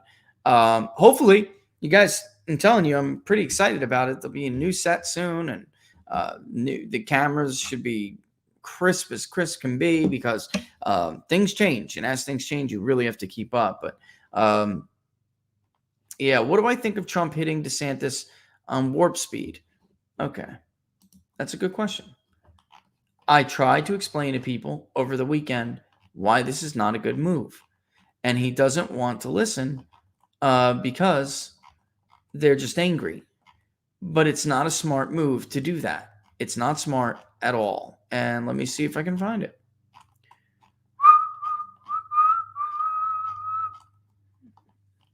I know, I guess I must have just responded to somebody, but bear with me. I'll show you why I don't think it's a good idea for him to do it. Oh my God. My once friend is just getting mutilated. Mutilated. If you read the replies, every time he puts something up, he just gets completely thrashed. But you know what? I did feel bad for him until they. I mean, you can't claim you don't know, or you're not participating. You can't. Not when you know something that dirty is coming down the pike, and you're obviously in a role that you're calling shots. So you can't pretend like you don't know. All right. I'm just telling you right now that Trump is going to do this to him with warp speed. Okay. And watch. They'll all get mad that I'm playing this. And again, you really need to get rid of these people, these advocates you have, because they're not doing you any good. They're hurting you, actually. Hold on. Mute it while we wait for this. They're just so terrible with ads. All right, you know what? Let me just tell you. They're going to do things like this. They're going to cut ads with things that are absolutely real. And I'm just going to show you. Fox had covered it. Listen, DeSantis praised the hell out of warp speed, and he got priority for getting distributed the vaccine because Florida had so many elderly people. And he had no problem using his friendship with Donald Trump to make sure he'd be at the head of that list. He got it. And then he made the priority, which, again, I'm not even attacking him for it, because everybody at this time, my argument on Friday or Saturday night, whenever it was, when all these people came after me, my argument was there are no heroes in the COVID thing that are politicians. The real heroes are the people like people who had platforms, and anybody who spoke up, whether it was you who didn't believe it off the bat and you push back, or if it was Robert Barnes and I. It's kind of amazing to me that a lot of these people from Team DeSantis who are attacking others now, they are the same people that Robert Barnes and I were telling during this period that this is not going to end well. You're playing follow the leader, and I understand your political calculation, but it is the wrong one. Now they want to pretend that they were like somehow early anti-lockdown people, and that's just not the case. So what I was going to show you is a video, and I put it up on Twitter when this was going on. I'm like, you're simply not telling the truth. You can name call and try to smear me and libel me all you want, but it will not change the fact that, and I remember it like it was yesterday, my wife, 8 months pregnant, being forced to mask up, head out. We're watching Fox and Friends in the morning, and he's dying to jab this guy, the oldest World War II veteran in the damn state, I think in the country, first one to get the vaccine as soon as it was available. And it was the first one in the state of Florida to get it. All right. Well, that didn't end well for that guy. All right. Nobody followed it up. And of course, you're not going to see Fox News follow it up. But, he's an older gentleman. It doesn't matter, whether you want to be able to directly attribute it. But I'm just telling you, that's what Trump's campaign is going to do. So he took advantage of warp speed. He cheerleaded for it, and it's going to come back. Trump's people are going to clip it and throw it all around. There are no heroes that are politicians in the era of COVID. What Justice Gorsuch said was the worst violation of our civil rights in a peacetime era. Nobody. So don't give me this crap. I know you painted yourself as you were trying to paint yourself and position yourself as the anti-lockdown guy. It's simply not true. You were one of the earlier governors in a high-profile state who turned it around. But 2 months, and I don't know if she wants me to say this or not, but these people like her are not going to be hard for the Trump campaign to find. You may think it's stupid, like, my vape store in Florida, it was more than a vape store. It was a place where a community got together and hung out, and this was a family-owned business. When Trump was saying we can't have the cure worse than the disease and arguing that we need to reopen, oh my God, I keep unsubscribing to these damn lists, and these people keep getting me on these lists. Anyway, when Trump was saying the cure cannot be worse than the disease, we need to reopen, you got to let people go back to church, you got to let people go back to work, you got to open these businesses before we destroy our economy, we won't have an economy left. They were still finding people in Florida. Ron DeSantis was going routinely to the media to threaten people. We will fine you, we will this. That vape store got put out of business. They're gone now. They didn't have all that time. Stores like that, family-owned businesses like that, they didn't have money in the bank to, they didn't have a big enough well, and they were relatively new business, but they took off because it's a college town. So, there's people there to support the college economy, and it wasn't even by the college. So that's how successful it was. They just were very good at what they did. And you know what they really offered? Friendship. Right, Laura? These were extremely nice people. And even if you weren't there to vape, or you were just in there to go and sit at the table and because they had vape bars and stuff, even if you just went there to go shoot the what with your friend or whatever, you could go get something to eat and bring it in there and hang out. And the family had a living room kind of set up where, you were like part of the damn family. What they offered was friendship and a place where you can have community, talk about church. What did the pastor preach about on Sunday? Was it a good day? How was your week? The things with the kids. It was a great place. Destroyed. So don't give me this crap. It's not true. That's why it's not working. Was it better than California? Well, okay. It was better than California. Because the truth is, the blue state governors kept this going on purpose because they wanted to hurt Trump with the economy. The reason why Gavin Newsom and Andrew Cuomo, who even started to come around to his senses later, but Andrew Cuomo and Gavin Newsom have massive states that make a massive contribution to national employment numbers, to the insured unemployment rate released every week with the jobless claims numbers, weekly jobless claims. The monthly employment situation report, otherwise simply known as the jobs report. The ADP, monthly private sector jobs report, total non-farm payrolls. They could crush numbers like that and make a lot of bad headlines, and they did. In fact, Gretchen Whitmer did before she pulled around, and she won re-election because she started to turn it around basically when DeSantis did. That's why she was so difficult to beat.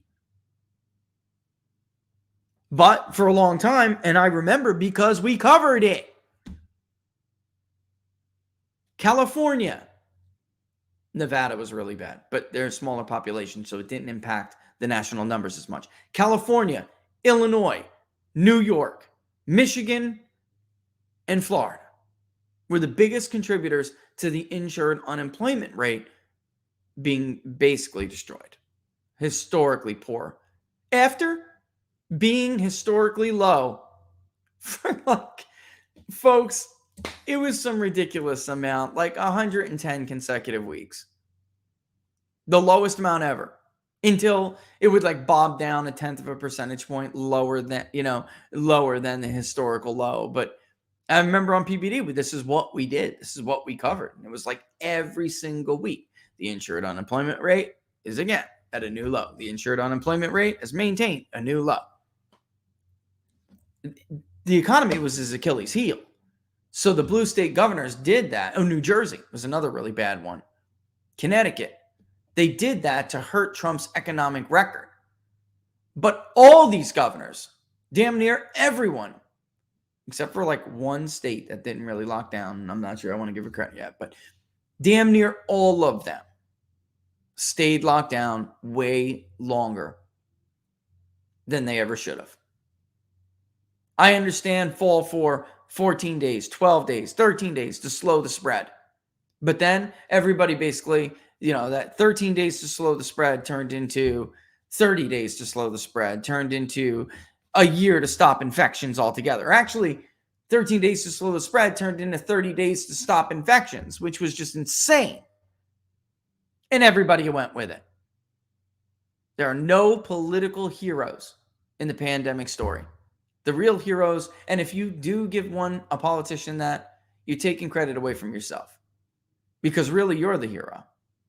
If you were voicing your objection, if you were a business that was being hurt, by the way, Jam and Bean, they were patriots. Patriots when Whitmer did that.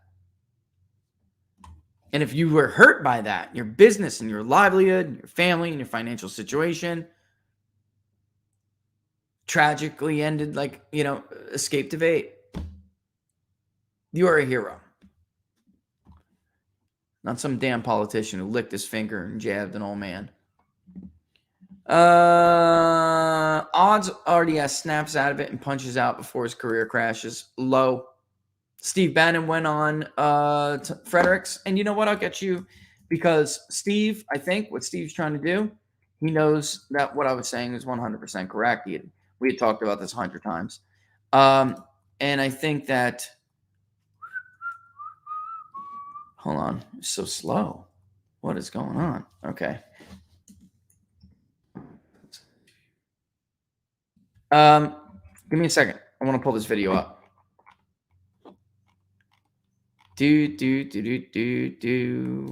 Oh, there it is on Rumble. But I could show it on... there is... Come on, Grace. You posted it, Grace. I know you did. It's so important. It's worth me stopping to look for it. But I could easily just go to the Rumble right now and see what the clip is and how long it is. But I don't want you to have to listen to like a whole bunch of it. Let's see. Yeah, it's the 20-minute interview. It's a whole entire interview. Come on. Give me a second and I will find it. There it is. Got it. Right? Isn't that it? Oh, yeah. No, that's not it. But it is part of that interview. He's talking about the Murdochs. That's funny. All right. Basically, what he's saying is that he's duped. He's been totally bamboozled. And whatever. Though he's a grown ass man, folks. So don't give me the. You can't. He's a grown man. He makes his own decisions. But the fact is, they'll never pull him out because he has a $30 million paycheck attached to him. And it's not about hearing what you're saying and thinking, oh, no, but you know what? I feel bad because we were friends, but he wants to go down this road. Let him go down this road now like he's being slaughtered. Yeah, they don't care. So there's nobody, it's becoming now a bit of a groupthink. And there's nobody there to point out, maybe this is not a good idea, right? Byron Donalds, by the way, a statement after Tim Scott. Tim Scott is an incredible man and steadfast in his faith and love for country. As a fellow Black Republican, is entering the race for the GOP nomination is a major upset to the narrative driven by the media and the left. I'm Team Trump, but I wish him well. And I think he did a good job. He always speaks very well. Let's be honest. He does. I wish I could find this with what Bannon said because he really said it through and through. Man, this guy is just unbelievable. These Hispanics just don't like these guys. They don't like them. They don't like these other Republicans. I'm telling you, I'm just reading some stuff. It's not going to get any better. So the answer there is violence and poetry. I don't think he's going to punch out. I think it is what it is. Noble, Black voters don't buy it. Trump signed millions of checks to black men, Tyson Walker Jackson. I mean, the New York Times in 1999 literally gave him the quote of the day when he left the Reform Party. He was very upset by their embrace of David Duke and thought Pat Buchanan had basically disgraced himself, and he left the Reform Party, and the New York Times heralded him for it. Al Sharpton, listen, I don't know if you got the money to do it. I'm not pitching the president's book, which is super, super expensive. But I've read some of the letters to Trump. And you want to see firsthand, Noble, these people loved him. These people I'm talking about, the people who are calling him racist, trying to paint him a racist, they loved him. Loved him. And he would help. It would be like a thank you letter from Al Sharpton. I want to thank you so much for giving our cause this money. And, I can always count on you. It's crazy. It's just crazy. Remember Don King? What he said when we played that video a couple weeks ago? Letters to Trump really makes it clear. If in case you needed any more convincing, but this is the concept. How does running to the right of Donald J. Trump make Rob? Why do they call him Rob? Why do people who don't like Ron DeSantis call him Rob the Meatball or Rod? Why? Does anybody know this? Why? Please let me know. Laura, grab it and throw it in private for me. Sign up. I don't know. I don't know why they do. I know why they say DeSantis, because before his desired presidential run, which we knew was in motion before he admitted it, he pronounced his name differently, and now than how he does now. Now he says DeSantis, and before this presidential run, and I knew this because I'm lived in Florida, he would say Ron DeSantis, and he would emphasize. So I know why they do that, and I'm unclear why he's changing his name. I don't understand it, but maybe it's something like my family. Honestly, if I give him the benefit of the doubt, my last name in my family largely believed to be the result of Ellis Island. It's not what it is. My family started going off on different directions and pronouncing it differently. Maybe, I don't know. Have any thoughts on the big announcement by Hal Lambert, Dan asks? Other than just a big LOL? Not at all. I mean, not at all. Could pick up a lot of votes in Atlanta. We're back. Yeah. And you mean Republicans, right? Or Trump specifically, because he's the only one who showed there's only evidence that Trump can do this, although it's a shame, because why do I think Republicans didn't do as well electorally in some of these areas when Trump was not on the ballot? And instead of admitting that, they say that it's Trump's failures. They lost with Trump in 18. They lost with Trump at 22. That's ridiculous. Before 22, the 18 Senate performance was the best since JFK for an incumbent first-party president. That's a lie. The House... The loss of the House was an average loss for a first-term incumbent president. 22 was a historically poor performance for the incumbent, for the challenging party. So I get that, but nothing else really makes historic sense. And again, as the previous commenter earlier in the show pointed out, Barack Obama was a rock star when he was on the ticket and when it came to his image as the Democratic Party, but he didn't have endorsement power and couldn't bring people over. At least Trump has endorsement power, but he still can't get. There are people who, no matter how hard Donald Trump and Barack Obama try to say, look, vote for them. And Trump did well at the Senate level in 18. He did get those Republicans out. And by the way, that benefited Ron DeSantis. DeSantis would have lost if Donald Trump did not get low propensity voters to vote in a midterm election in 18. Bet your ass. 100%. He was going down. The point is, no matter how hard, you could not get them to come over. Barack Obama's image didn't really translate to the Democratic Party. It just didn't. And in many places, it actually hurt him. But hope and change did not become the mantra of the Democratic Party. What hope and change represented is not at all the modern Democratic Party. What Trump represents, the platform changes that he is trying to make, and the changes, they've constantly been resisted.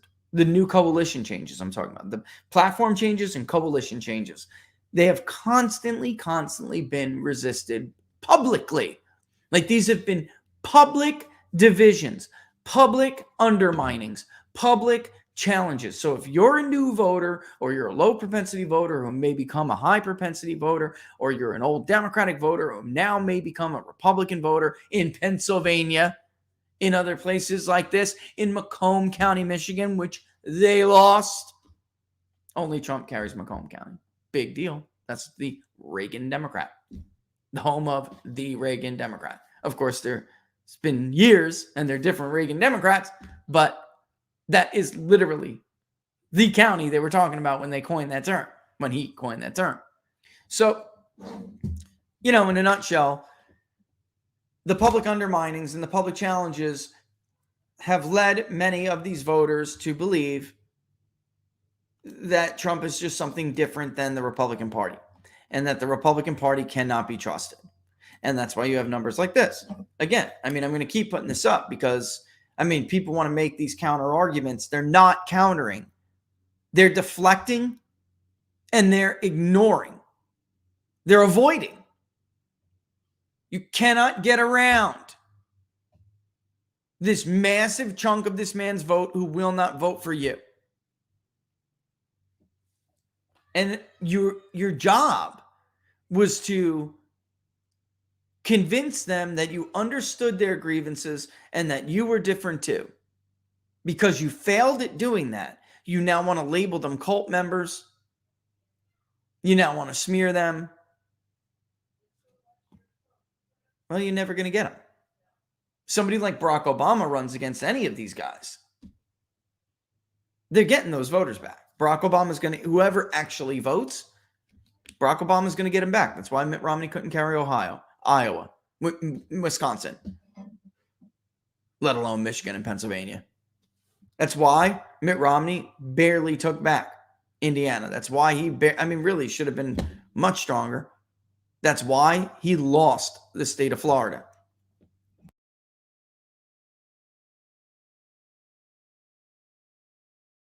A lot of these people don't really want to admit it, but not just Mitt Romney, Barack Obama against John McCain and Mitt Romney did a lot better with these, white voters that Republicans think they have on lock. They do not.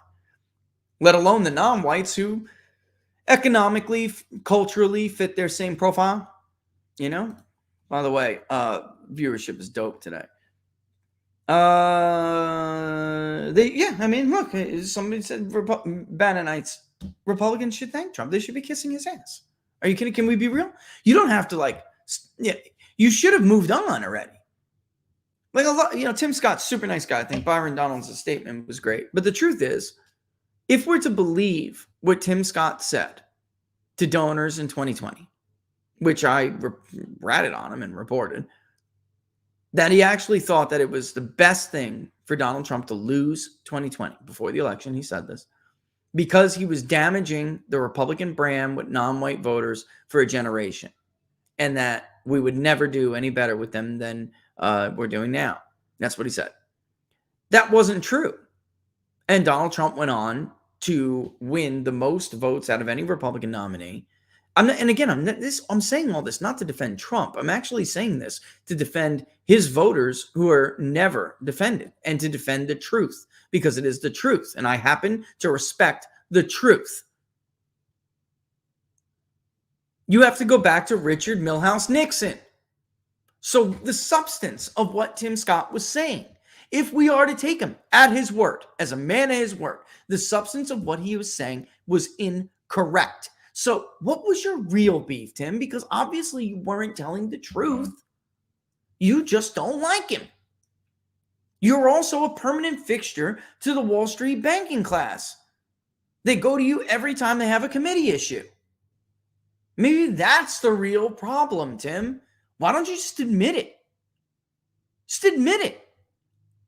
Don't use the backs of low-income non-white voters to make your argument. Your argument was wrong. It's not debatable. You were wrong. You were wrong. So, rousing speech. But you think people don't see that? You think people don't see through things like that? And by the way,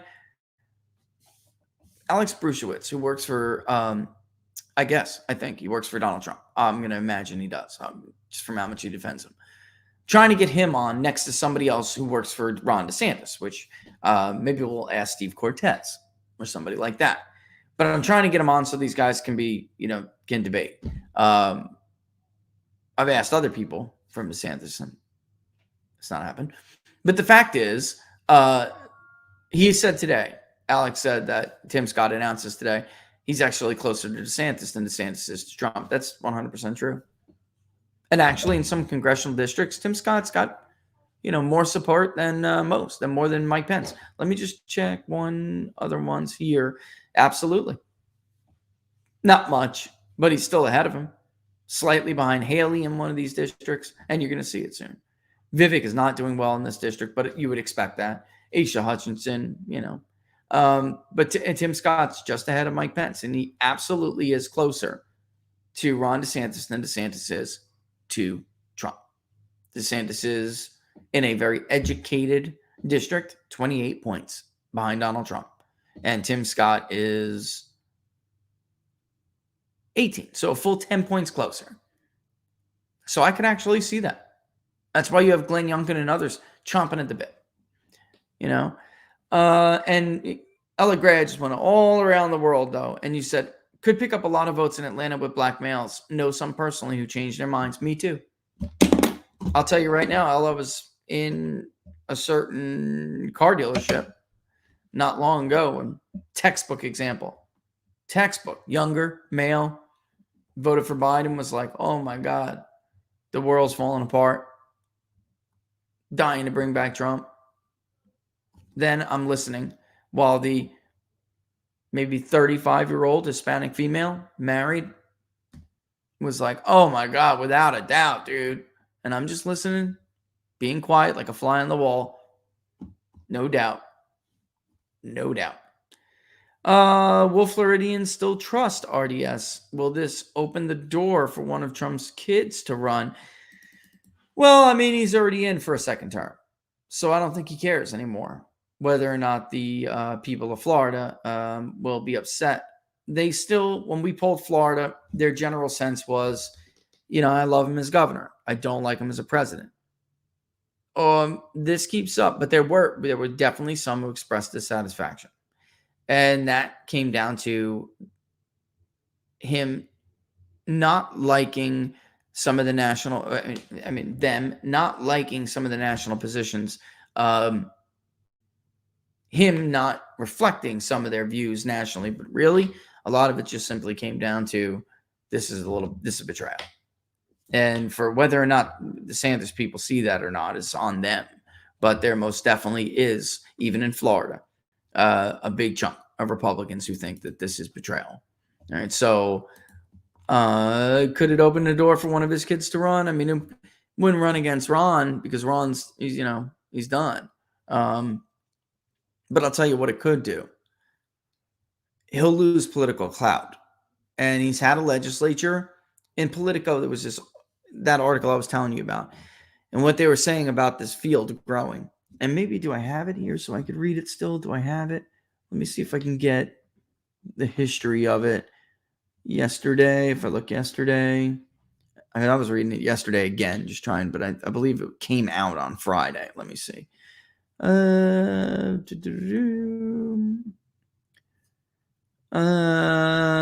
Nope. Let's try this one. Let's try this day. But basically what they were saying was it has become kind of like apparent for people who don't know this. He's never really been challenged or like held to account. The legislature has kind of just rolled over everybody but people like Anthony Sabatini. So he was okay to, constitutional carry when he's running for president. He was okay with signing. But Anthony Sabatini, for instance, was somebody who was like pissed, like, hey, man, you're supposed to be, the most MAGA governor in the country. Why won't you push this bill? Why won't you help? Why won't you agree to sign this bill if I get it through? And it died several times. So it made me think that, at least part of what they were saying was true. But, that the media is not really adversarial to him locally anymore. They started out being, but they're not really anymore. And the legislature hasn't really tested him. He hasn't really been tested. So he's been able to just kind of ride high with this political capital that he's had. And this keeps up, he's going to be a very weakened governor if he loses. There's just no doubt. He'll be weakened. He'll have a large chunk of his base who will not be able to stand him regardless. And then, of course, you can always count on Democrats to like smother you with the pillow when you're down on the bed, you know? So, right? I mean, that's what's going to happen. That's what he'll lose, the political capital, and then he'll have nowhere to go. I mean, there'll be no Senate run. There'll be no future presidential run. That's it. Yeah, Pence, though, is expected to jump in soon. We'll see. He may not. It's possible, but it does look like he's making all the moves that he will get in. People in that article that Politico talked to was saying that it was likely coming soon.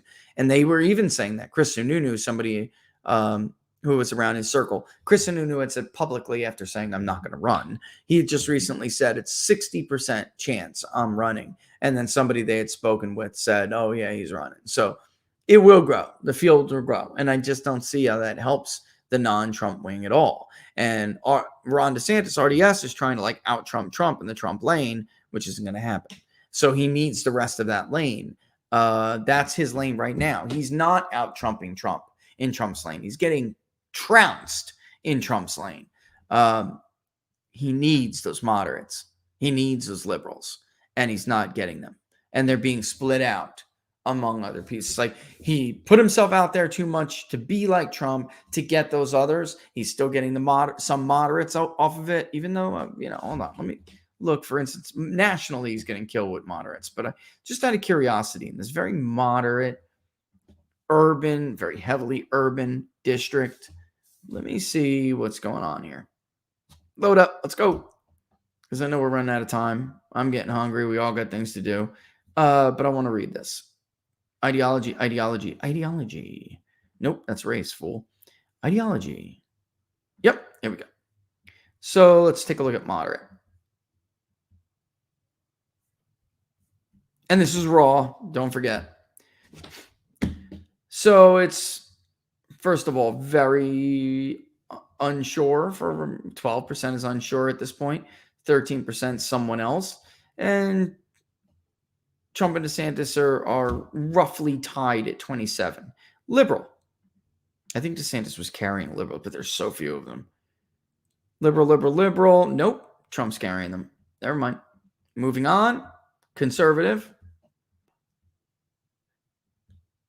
Trump 59. DeSantis 25. So I just don't, that's not, you're not piecing together a coalition that's going to get to 50, let alone stop Trump from crossing 50. It's just not going to happen. It's not enough. It's not enough. At some point, there needs to be some kind of statistical pathway here. And here he is. He's below 23 again. I told you. And this is a liberal area, moderate area, not liberal, moderate area. Very, very, very country club Republican. And Trump's going to be about 50. And DeSantis is going to be about 20 to 22, maybe. I don't know. Ballpark. But, we'll see. And this is the story everywhere. It really is. Everywhere in similar areas. And that's why Cameron did better again, by the way, because in areas like Louisville and in areas, Jefferson County, and you expected that they were not going to do that. Not going to do that well. They're going to win the West. They're going to win the Southeast, maybe even the North, but they're not going to take Central Kentucky. That's going to Kelly Craft. She spent a ton of money. She's a GOP mega donor. She's got DeSantis' back. The Murdochs were helping her. Everybody loves her. Blah, blah, blah. 30-point loss. That's the show for the day. Wait, where does DeSantis stand in terms of approval in Florida? Well, he's falling because there are people who are Republican who are angry. He does have a decent crossover approval and a decent independent, but the days of him being at 56, 58% are over. He's now a little over 50, which is good. Again, they like him as governor, but he's starting to lose a bit. When I say big chunk, it's like 20, 25% maybe that I'm somewhat to strongly disapprove. Why are the country clubber R's going to Trump? I think at this point, and that's a great point. I don't know. I honestly don't know. It's a great point. It's not like dominant. So a lot of it is that, you have the conservative country clubbers who are self-identified who are going to Trump, and the moderates fractured. So typically you have moderates dominant in toward the more liberal, or not even liberal, the more establishment candidate, the uniparty candidate. And then you have conservatives who fracture.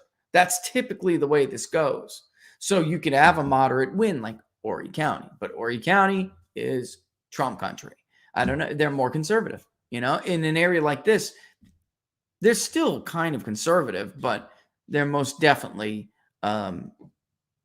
more moderate than the party as a whole. So I just don't think the lane's big enough. I mean, I really think that's what it comes down to. And remember this area I'm looking at right here. Well, two. I'm going back and forth between two different districts.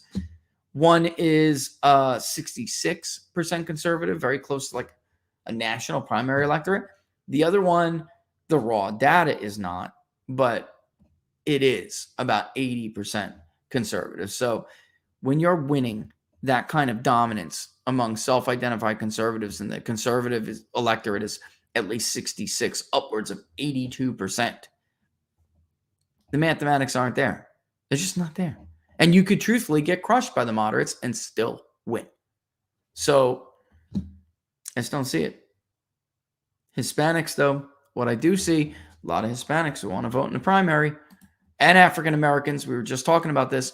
Typically, Hispanics are a little under twice the share of the electorate in one of these districts. If it's any given Republican primary, because there just aren't that many African Americans, it's like 2.8% African American and like 5% Hispanic. It's looking like it's going to be a higher percentage of Hispanic, and it's like 5% African American, 4 or 5. So African Americans ticking up a little bit as a share, and Hispanics more than ticking up. So expect a lot of non-white primary votes, folks, in the Republican primary, especially if they haven't thrown Trump in a cell and locked the gate away at some point. All right, Wednesday, we got some. You know what? It's not finalized, so I'll just wait. But hopefully, fingers crossed for some pretty cool guests. Also, Sean Parnell on Wednesday, I believe, and then Thursday, the Epoch Times with Lee Smith. All right, so keep that in. Of course, I'll tweet all this out. I'll post this on Locals. Just keep your eye out for it. Again, let me hear your thoughts on the Rust Belt poll. I want to know what your thoughts are, even this early, on doing this, because I really think that's a very, very interesting topic for right now, right? Because ultimately, at the end of the day, somebody's got to dent the Rust Belt as a Republican if they want to win. It's just the way. Somebody's got to take at least the state of Wisconsin. At least. If not Wisconsin and Pennsylvania, because you may lose Georgia or Arizona or both, right? That depends on what Nevada does. But big deal, So let me know what you think. And when do we get to hear Rich shred that Les Paul with those Marshall amps? I've been advised to keep these things separate, but eventually I'm going to do it. I mean, I know Book Club has heard it once in a while. They ask me to play something. David Giglio has heard it, but yeah, I don't know. It would have to be something you all know too, I guess. But I think, what, I'll think it over. I personally don't care, but I was just told to keep them separate. So maybe I won't. Ted Name said Hispanics prefer sons who have testicles. I'll end it there. Don't forget to support the Public Polling Project. Share it far and wide. Links are in the description to both our sponsors, Jam and Bean, and 4Patriots. 4Patriots.com. Use the promo code TPP10. Get that Patriot Power Generator. It's dope. Jam and Bean, Patriots themselves, super talented coffee roasters. I'm going to try my maple syrup tomorrow morning. I'm really looking forward to it. Use the promo code TPP40 at checkout. Get 40% off your first subscription. Plus, you will still get 10% off your subsequent renewals. And send us feedback for everything. We love hearing about how you guys are enjoying all of the stuff that our sponsors offer, right? So thank you for supporting them. thank them for supporting us. And that's the way the world goes around. Best place to follow me, folks, is right there. Join the revolution at peoplespundit.locals.com, where we will never be intimidated or punked into no longer telling you the truth. That is what we do, and we don't really care about being attacked or taking fire because, frankly, my skin is about as tough as skin gets. So nothing but love for you. Hang tight, stay strong. See you on Sunday, folks. Nothing but love for you. All the best. Laura, can't say, she's got to say, there it is. He will see you on Wednesday, y'all. Not Sunday. Wednesday. What did I say, Sunday?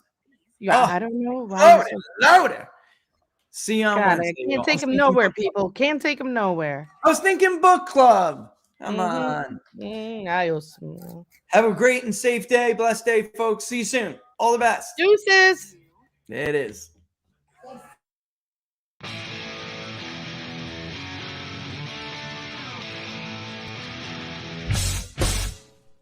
How much you wanna bet that I can get you back inside your head before the summer ends and spread a little love. Just for a little fun, I'll make you come back to me before the rise of every sun. Baby, it's meant to be. I know you got a man, but he don't understand. You're gonna be a heartbreaker. You're such a love taker.